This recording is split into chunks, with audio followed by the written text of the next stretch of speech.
I wasn't the only one hearing it.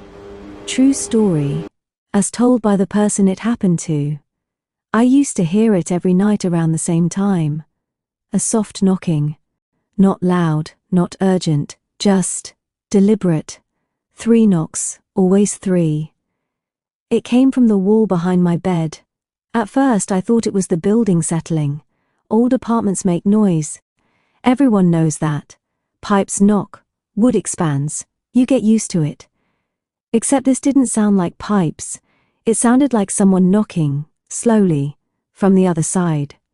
The first few nights I ignored it. I told myself if I acknowledged it, I'd just scare myself for no reason. But it kept happening. Every night, same time. Same 3 knocks. I checked the wall during the day, pressed my ear to it, knocked back once, just to see if anything changed. Nothing happened. That made it worse.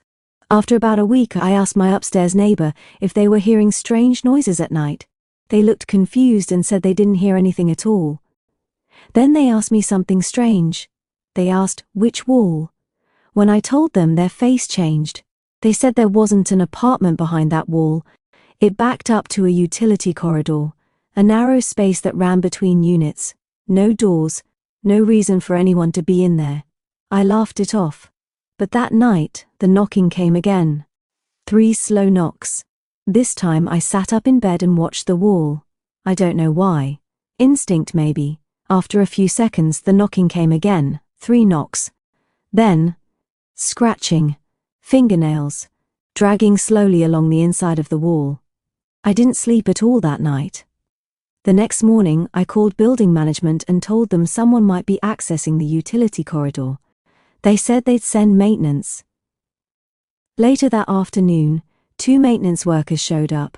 They opened a small access panel in the hallway. I watched as one of them leaned inside with a flashlight. He froze. Then he told the other guy to come look. They pulled something out, a blanket, then another.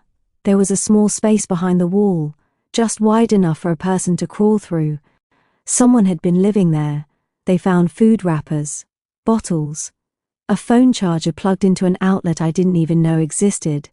One of the workers asked me how long I'd been hearing the knocking. When I told him, he went quiet. He said they'd had reports before, people hearing knocking, scratching, breathing through the walls. They never found anyone before. That night, the knocking stopped, but for weeks after, I couldn't sleep, because sometimes, when I'd lie very still, I could swear I could hear breathing, right behind the wall,